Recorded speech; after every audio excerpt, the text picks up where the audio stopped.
Hello my champions, আমি তোমাদের Shalini ma'am, তোমাদের chemistry educator. Welcome to let's improve channel. তো আজকে তোমাদের জন্য খুব ইম্পর্ট্যান্ট একটা ভিডিও নিয়ে এসেছি। সেটা হলো যে তোমাদের রোড ম্যাপ, অর্থাৎ 1 ইয়ারের রোড ম্যাপ কী হওয়া উচিত কেমিস্ট্রিতে 50-তে 40+ পেতে গেলে কীভাবে তোমাদের পড়তে হবে এই একটা বছর, সেইটা হচ্ছে তোমাদেরকে আজকে আমি বলবো। এবার তোমরা তো দু ধরনের স্টুডেন্ট, কেউ এই বছরই এইচএস দেবে এবং এই বছর তোমরা এক্সাম দেবে, মানে 2025-এর কথা বলছি। 2025-এ তোমরা এইচএস দেবে, তার সাথে 2025-এও তোমরা মানে ডাব্লিউবিজেই দেবে। আবার কিছু স্টুডেন্ট আছো যারা এই বছর ডাব্লিউবিজেই এই বছর তোমরা এইচএস দিয়েছো, পরের বছর ডাব্লিউবিজেইকে তোমরা টার্গেট করছো, মানে ড্রপার। আমি ফ্রেশারদের জন্য বলবো কিছু জিনিস, আর ড্রপারদের জন্য কিছু জিনিস বলবো। ঠিক আছে, কিভাবে তোমরা প্রিপারেশনটা নিলে তোমাদের এই মার্কসটা আসবে। প্রথমত তোমাদেরকে একটা জিনিস আমি প্রথমেই বলেছিলাম, বেশ এর আগের যে ভিডিওটা আমি দিয়েছিলাম সেখানে আমি বলেছিলাম যে যে কোনো সাবজেক্টের ক্ষেত্রেই ডাব্লিউবিজেই বা যে কোনো competitive exam, that will be WBJEE, that will be mains, advance, NEET, যে কোনো এক্সাম, জেনপাস, যত রকমের এক্সাম আছে কম্পিটিটিভ এক্সাম যেগুলোকে বলা হয়, সেই এক্সাম দিতে গেলে কিন্তু একটা জিনিস মাথায় রাখতে হয় যে অ্যাকাডেমিক সেশনে আমি যদি অ্যাকাডেমিক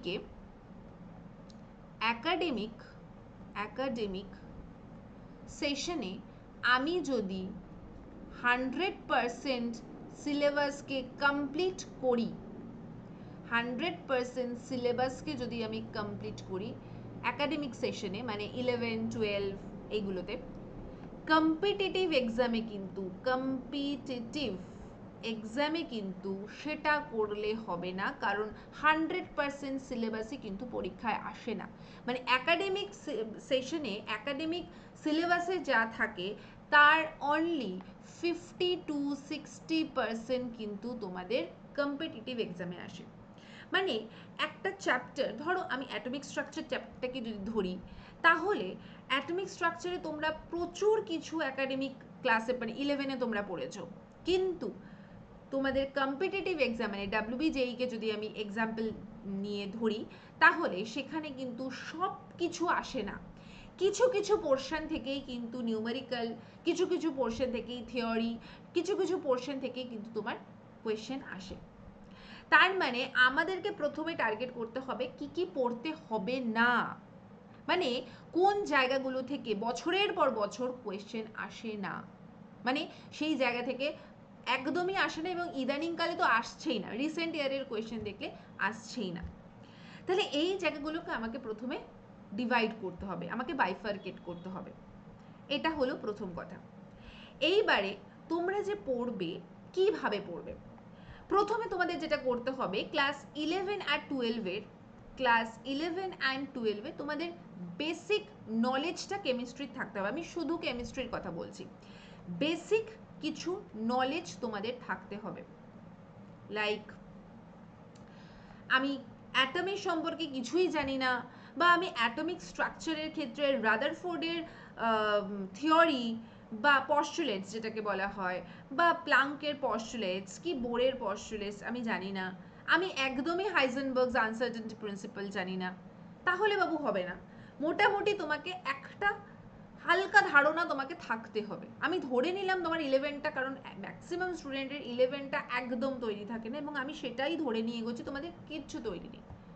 তবু এইটুকু তোমাকে মিনিমাম পড়া থাকতে হবে, যদি তুমি এই বছরেই মানে 2025-এ এইচএস দেবে, 2025-এই তুমি ক্র্যাক করতে চাও, তাহলে তোমাকে কি করতে হবে, বেসিক ওই নলেজটা থাকতে হবে। একদম ম্যাম আমি 11 পড়ে আসিনি, আমি কিচ্ছু জানি না, করলে কিন্তু ওই বছরেই ক্র্যাক করাটা বড্ড ডিফিকাল্ট। এইটুকু তোমাকে থাকতে হবে।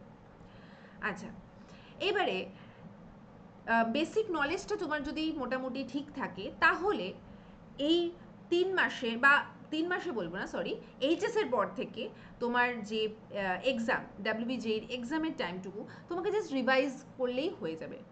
এবং তোমাকে কিন্তু ডাব্লিউবিজেই প্রিপারেশনটা 11 থেকেই নেওয়া স্টার্ট করতে হবে, মানে 11 থেকেই তোমাকে পড়তে হবে, যদি তুমি মনে করো আমি 12 দেবো অ্যান্ড সেই বছরই ক্র্যাক করবো। ঠিক আছে, এইবারে আর যারা ড্রপার রয়েছে, আমি এটা ফ্রেশার্সদের কথা বললাম, এবার যারা ধরো ড্রপার রয়েছে, মানে যারা মনে করছো যে এই বছর দিয়েছো ঠিকঠাক হয়নি, ঠিক আছে ওকে নেক্সট বছর মানে ফাটিয়ে এক্সাম দেবো, তাহলে কিন্তু তোমাকে বাবু একদিনও বসে থাকলে চলবে না যে আমার কাছে ম্যাম এখনো তো একটা বছর সময় আছে, কি দরকার এখন থেকেই খাটাখাটনি করার। কিন্তু তোমাকে খাটতে হবে, কারণ 11টা তোমার খুব একটা ভালো পড়া নেই, 12টা তুমি পড়েছো, এবার যদি তুমি মাঝখানে গ্যাপটা দাও তাহলে তোমার কি হবে বলো তো, তুমি সমস্ত কিছু ভুলে যেতে থাকবে, তোমার কাছে কানেকশনগুলো সমস্ত হালকা হয়ে যেতে থাকবে। যোগাযোগ না থাকলে মানুষের সাথেও যেমন সম্পর্ক আস্তে আস্তে কানেকশনটা লুজ হতে থাকে, সেরকম পড়াশোনার ক্ষেত্রেও সেটা হবে। সো জায়গাগুলো, যে জায়গাগুলো যেমন অর্গানিকের কিছু জায়গা, যে কোন রিয়েজেন্টটা দিলে কি হয়, এখন তোমার তকদমা মুখস্থ রয়েছে, তুমি কিছুদিন ড্রপ দেবে আর মনে থাকবে না। তো এই জিনিসগুলোকে তোমার মেমোরাইজ করার জন্য কিন্তু রেগুলার তোমাকে পড়তে হবে এবং এখন থেকেই সেটা শুরু করতে হবে।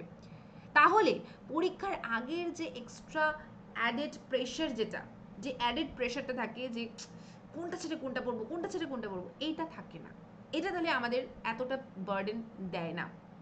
তাহলে আমাকে কি করতে হবে, ডে 1 থেকে মানে আজকে থেকে তোমাকে স্টার্ট করতে হবে পড়া। কি কি পড়তে হবে, প্রথমে আমাদের দেখতে হবে কি কি পড়তে হবে না, মানে পিওয়াই কিউতে রিসেন্ট ইয়ারে কোন কোন পোর্শন থেকে প্রশ্ন আসেইনি, ওগুলোকে বাদ দিয়ে দেবো, এখন বাদ দিয়ে দেবো, এখন ওটা নিয়ে বেশি চর্চা করব না। কোন কোন জায়গা থেকে প্রশ্ন ডব্লিউবিজিতে আসে, ওই জায়গাগুলোকে একটু বেশি করে আমরা মানে এমফাসাইজ করব, ওই জায়গাগুলোকে বেশি করে পড়ব। এবার দেখো এত কিছু করতে গেলে ডেফিনেটলি বাবু একটু তো সময় যায়, তাহলে আমাদেরকে কি করতে হবে, মানে তুমি ধরো বাড়িতে রয়েছো, তোমাকে তোমার মা সমস্ত কাজ করে দিচ্ছে, তোমাকে খাইয়ে দিচ্ছে, তোমাকে রান্না করে দিচ্ছে, তোমার জামা কাপড় কেচে দিচ্ছে, তার মানে তোমার অতগুলো টাইম বেঁচে যাচ্ছে। তাহলে যে 24টা ঘন্টার মধ্যে আমি যদি মনে করি 15 ঘন্টায় তাহলে তুমি বা 8 ঘন্টা, ধরো 8 ঘন্টা তুমি পড়তে পারছো বা 10 ঘন্টা তুমি পড়তে পারছো। এইবার তোমাকে যদি এখন এই কাজগুলো করতে হয়, যে ঠিক আছে মা বাবা ঘুরতে গেছেন বা আমি হস্টেলে আছি, আমাকে এই কাজগুলোও করতে হচ্ছে, তার মানে 10 ঘন্টার মধ্যে থেকে তোমাকে এই কাজগুলোর জন্য 5 ঘন্টা দিয়ে দিতে হচ্ছে, বাকি 5 ঘন্টা পড়তে হচ্ছে, তাহলে কোনটা বেশি এফেক্টিভ, 10 ঘন্টা না 5 ঘন্টা? তার মানে যে স্টুডেন্টটা 10 ঘন্টা পড়ছে তার মানে ডেফিনেটলি সে ভালো রেজাল্ট করাটাই তার স্বাভাবিক ব্যাপার। ঠিক সেরকম এখানেও কিন্তু একই ঘটনা, তুমি কেন খাটাখাটনি করে তুমি পিওয়াইকিউ ঘাটবে, তুমি সমস্ত কোয়েশ্চেন বার করবে, তুমি কোনটা আসে না আসে তুমি সেগুলো করবে, তুমি বাঁচবে, তুমি এটা করবে, তুমি ওটা করবে, কেন এত কিছু তুমি করবে? তোমার কাজ শুধু পড়াশোনা করা।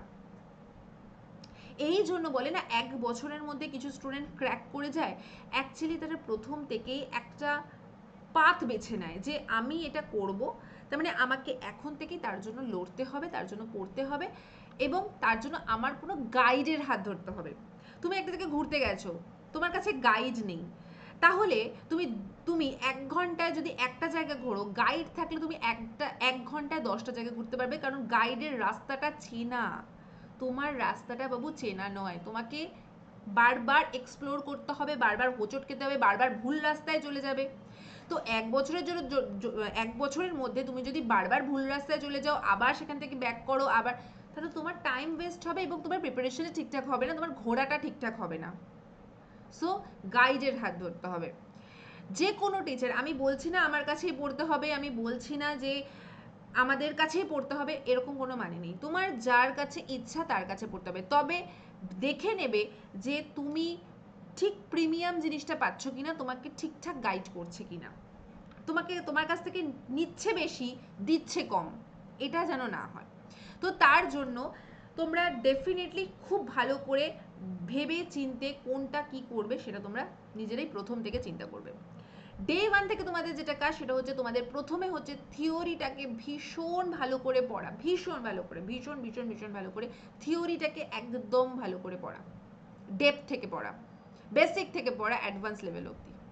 এটা তার সাথে প্রত্যেকটা চ্যাপ্টারের সাথে প্রত্যেকটা চ্যাপ্টার কমপ্লিট হয়ে যাওয়ার পর ইভেন তুমি যদি এটাও ভালো হয় যে প্রত্যেকটা টপিক, মানে একটা চ্যাপ্টারের তো অনেকগুলো টপিক থাকে, ধরো 5টা টপিক রয়েছে, 5টা ইম্পর্টেন্ট টপিক রয়েছে, 5টা ইম্পর্টেন্ট টপিক, এক একটা টপিক শেষ করার পরে ওর ওপরে কোয়েশ্চেন, আবার এক একটা টপিক শেষ করার পর ওর ওপর কোয়েশ্চেন, আবার একটা টপিক শেষ করার পর ওর ওপর কোয়েশ্চেন, এইভাবে করলে হোল চ্যাপ্টার শেষ হয়ে যাওয়ার পরে ওই চ্যাপ্টারের কোয়েশ্চেন, মিসলেনিয়াস কোয়েশ্চেন্স। তারপরে 3টে চ্যাপ্টার কমপ্লিট হয়ে যাওয়ার পরে আবার রিভাইজ, আবার ওই 3টে চ্যাপ্টারের কোয়েশ্চেন, এইভাবে ডেইলি বেসিসে, উইকলি বেসিসে, মান্থলি বেসিসে তোমাকে বারবার টেস্ট দিতে হবে। এবার বক্তব্য যে তুমি টেস্টটা কোথা থেকে দেবে। তার মানে তুমি টেস্টের জন্য কোয়েশ্চেন এখন খুঁজতে বসবে যে কোথা থেকে টেস্ট দেবে, কোয়েশ্চেন বাঁচবে। এত সময় তো তোমার নেই, তোমার কাজ হচ্ছে পড়া, তোমার কাজ হচ্ছে শুধু পড়ে পরীক্ষায় পাশ করে বেরিয়ে যাওয়া। সেই কাজটা কে করবে? টিচার করবে, whoever he or she is. আমিও হতে পারি, অন্য কোনো টিচার হতে পারে। গাইড বাছার দায়িত্ব হচ্ছে তোমার, তুমি কাকে চয়েস করবে। হ্যাঁ, তবে সেরকমই তুমি টিচারকে দেখবে যে টিচার তোমাকে প্রপার গাইডটা করে এগিয়ে নিয়ে যাবে। ঠিক আছে, এইবারে তোমাদের জন্য, তোমরা প্রত্যেকে জানো তোমাদের জন্য আমাদের একটা অ্যাচিভার্স ব্যাচ লঞ্চ হয়েছে।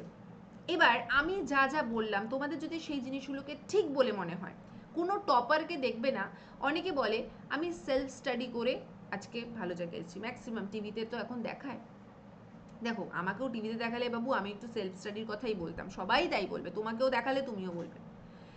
কিন্তু তুমি তার বাড়িতে যাও, তুমি তার ডিটেল যাও, without any teacher, without any guidance, without any guide, কখনো তুমি কোনো রাস্তাতে 1 বছরের মধ্যে, হয়তো সে দেখো গিয়ে 1 বছর ড্রপ দিয়ে করেছে বা 2 বছর ড্রপ দিয়ে করেছে, 1 বছরের মধ্যে উইদাউট গাইড তুমি কখনোই র্যাঙ্ক করতে পারবে না। হয়তো তুমি রেজাল্ট করতে পারবে ঠিকঠাক, ঠিক আছে, কিন্তু মনের মতন সেটা হবে না। তার জন্য তোমার গাইডের হাত দরকার, দেখবে ঠিক তার কোনো না কোনো গাইড আছে, তার কোনো টিচার হেল্প করেছে। তো আমাদের যে অ্যাচিভার্স ব্যাচটা রয়েছে, তোমাদের যে অ্যাচিভার্স ব্যাচটা অলরেডি আমাদের 1 জুলাই থেকে স্টার্ট হয়ে গেছে এবং আমিও শুরু করে দিয়েছি, এবং দুর্দান্ত আমাদের মানে সবে আমাদের একটা চ্যাপ্টার কমপ্লিট হয়েছে, দুর্দান্ত এগিয়েছে একদম। আমি বেসিক থেকে মানে একদম আমি অ্যাটমিক স্ট্রাকচার দিয়ে শুরু করেছি, আমি এবং প্রথমে 11 পড়াবো, তারপর 12 পড়াবো, কারণ 11-এর চ্যাপ্টারসগুলো না পড়লে 12-এর চ্যাপ্টার কিচ্ছু বুঝতে পারবে না, যদি তোমার বেসিকটা ঠিকঠাক না থাকে, নড়বড়ে থাকে। আমরা 11-এর চ্যাপ্টারকে কি করেছি, মানে 11 দিয়ে শুরু করেছি, 11-এর প্রত্যেকটা চ্যাপ্টার করাবো, তারপর 12 করাবো। যে চ্যাপ্টারটা আমরা ধরেছি অ্যাটমিক স্ট্রাকচার, একদম বেসিক থেকে পড়ছি। এবার বেসিক থেকে পড়তে পড়তে, বেসিক থেকে একটু উঠলে একটু উঠলে একটু উঠলে, এরপর অ্যাডভান্স লেভেল যখন যাবে, অ্যাডভান্স লেভেলটাকেও তোমার তখন বেসিক মনে হবে। Is it true? তোমাদের কি মনে হয় ট্রু? আমিও ওইভাবেই পড়াচ্ছি, মানে আমি বলে না, সবাই। আমি কেমিস্ট্রির কথা সেটা বলতে পারি যে একদম এইভাবে পড়ানো হচ্ছে। প্রত্যেকটা চ্যাপ্টারের শেষে ডিপিপি থাকবেই, এবং অনেকগুলো ডিপিপি রাখবো, যেখানে যে ডিপিপিগুলো তোমরা সলভ করবে, আমি সলভ করে দেবো নিজের হাতে।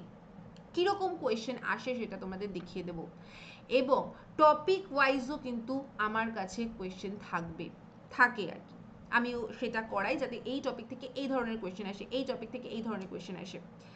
নিউমেরিক্যালস কিভাবে সলভ করবে, উইদাউট ক্যালকুলেশন কিভাবে সলভ করবে, ব্যাচের মধ্যে সেটা ডিটেলে বলা থাকে। আমি যখন নিউমেরিক্যাল করাই তখন নিউমেরিক্যালে আমি ডিটেল বলি, আমি নিউমেরিক্যালটা অনেক বেশি করাই ফিজিক্যাল পোর্শনের, সেখানে আমি ডিটেল বলি যে কিভাবে নিউমেরিক্যালটা তুমি করবে। তো এই জায়গাগুলোকে ক্লিয়ার করতে গেলে অবশ্যই অ্যাচিভার্স ব্যাচটা জয়েন করতে হবে। অ্যাচিভার্স ব্যাচ আমাদের 1 জুলাই থেকে স্টার্ট হয়ে গেছে এবং চলবে টিল 31 জানুয়ারি 2024। 7 মাসের কোর্স, কিন্তু 7 মাস পর কি কোর্সটা তোমার থেকে হাতছাড়া হয়ে যাবে?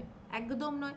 কোর্সটা তোমার কাছে থাকবে তোমার এক্সাম অবধি, যতদিন না তুমি এক্সামটা দিচ্ছ ততদিন তোমার কাছে থাকবে। তোমার কাছে পিডিএফ থাকবে, তোমার কাছে নোটস থাকবে, তোমার কাছে সমস্ত কিছু থাকবে, আমার হ্যান্ড রিটেন জিনিসপত্র ওখানে থাকবে, এবং তার সাথে ফুল লেন্থ টেস্ট তো পাচ্ছই, এগুলো পাচ্ছই। এবং এই 7 মাসের আমি কোর্সটা একদমই বলবো না, এটা আমি 1 বছরেরই বলবো, কারণ তোমাদের এক্সাম অবধি এইটা থাকবে। 1 বছরের এই কোর্সে তোমাদের প্রাইস হচ্ছে 2799, এবং এই 2799 আর 2 দিনের মধ্যে এটা খতম হয়ে যাবে, এই অফারটা খতম হয়ে যাবে, তারপরে আবার সেই 3499-এ চলে আসবে। এবং একবার যদি প্রাইস হাইক হয় আর কোনোদিনও কমলেও এতটা ডিসকাউন্ট আর কোনোদিনও হবে না। হয়তো এরপরে ডিসকাউন্ট হয়ে 3499টা 3000 টাকা হবে, কিন্তু 2799 আর হবে না। তো যদি এইখানে তোমরা মনে করো যে অ্যাচিভার্স ব্যাচে তোমরা জয়েন করবে, তাহলে ডেফিনেটলি এখনই জয়েন করে যাও। এবং এটা তোমাদের আমি শিওরিটি দিয়ে বলতে পারছি 2025-এ আমার এই ব্যাচে যারা জয়েন করেছে তারা প্রত্যেকের রেসপন্স ভীষণ ভালো, এবং প্রত্যেকে মধ্যে ম্যাক্সিমাম স্টুডেন্ট খুব ভালো র্যাঙ্ক করবে, এইটুকু আমি বলে দিতে পারি। তো এটাই তোমাদেরকে বলার, এবং এই 1 বছরে আমি যেভাবে তোমাদেরকে বললাম সেইভাবে তোমরা পড়াশোনা করো। আর এইভাবে পড়াশোনাটা একদম আমাদের ব্যাচে এইভাবেই চলছে, এইভাবেই চলবে, এবং এর আগে যে ব্যাচগুলো আমরা কমপ্লিট করেছি এইভাবেই কমপ্লিট করেছি। তো যদি ভালো লেগে থাকে, যদি মনে হয় যে হ্যাঁ ম্যাম আপনি একদম ঠিক বলেছেন, আমাদের একদম ঠিকঠাকভাবে গাইড করেছেন, তাহলে ডেফিনেটলি আমার ব্যাচে জয়েন হয়ে যাও, একদম লেট করো না। আর ভিডিওটা ভালো লাগলে অবশ্যই লাইক শেয়ার করো, বন্ধুদের কাছে শেয়ার করে জানিয়ে দিও যে এইভাবে আমাদের এখানে পড়ানো হচ্ছে। একসাথে বন্ধুরা মিলে সবাই মিলে পড়াশোনার মজাই আলাদা, একসাথে পড়বে, মজা করবে, অ্যান্ড দুর্দান্ত একসাথে সবাই মিলে রেজাল্ট করবে। এবং আর যদি তোমাদের কোনো ডাউট থাকে, কোনো কিছু জানার হয়, ডেফিনেটলি কমেন্ট করো, কমেন্ট করলে আমি সমস্ত কিছু রিপ্লাই দিয়ে দেবো। তো ভালো থেকো, সুস্থ থাকো, খুব ভালোভাবে প্র্যাকটিস করো, খুব ভালোভাবে প্রিপারেশন নাও, তোমাদের প্রিপারেশনের পিছনে আমি আছি। আর যা যা করণীয় একটা ব্যাচে, আর যা যা দেওয়ার প্রয়োজন পড়বে আমি সমস্তটা তোমাদের জন্য দিয়ে দেবো, সমস্তটা তোমাদের জন্য দেবো। আমার কাছে যা যা নোটস, যা যা কোয়েশ্চেন অ্যান্সার আছে, এবং আমাকে সবাই একটা কথা বলে যে ম্যাম যা করান তাই আসে, আবারও আমি বলছি আমি যা করাবো তার বাইরে যদি কোনো কোয়েশ্চেন আসে তখন আমাকে বলো। এই বছর ডাব্লিউবি যেই তো আমি যা যা বলেছি তাই তাই এসছে। যেই মেন্সে প্রত্যেকটা শিফটে, প্রত্যেকটা বার, মানে একটা জানুয়ারিতে হয়েছে, একটা এপ্রিলে হয়েছে, দুবারই প্রত্যেকটা শিফটে আমার কোয়েশ্চেন ছিল। তো এতটা যখন আমি ডাব্লিউবিজেই পড়িয়ে আমি যদি মেন্সের কমন দিতে পারি, তাহলে ডাব্লিউবিজেই স্টুডেন্ট তো প্রচুর কমন পেয়েছে, প্রচুর ভালো রেসপন্স পেয়েছি। এই বছরও আমি মনে করছি যে আরও বেশি কমন দেবো, মানে সামনের বছর 2025-এ আরও বেশি ভালো স্টুডেন্ট আমাদের এখান থেকে বেরোবে। তো চলো আজকের জন্য এইটুকুই, ভালো থেকো, সুস্থ থেকো, এবং অবশ্যই লাইক শেয়ার অ্যান্ড নতুন যারা রয়েছে তারা ডেফিনেটলি সাবস্ক্রাইব করে রাখো, কারণ ইউটিউবেও কিন্তু ফ্রি ক্লাসেস তোমাদের জন্য থাকবে আমাদের। ঠিক আছে, তো চলো বাই।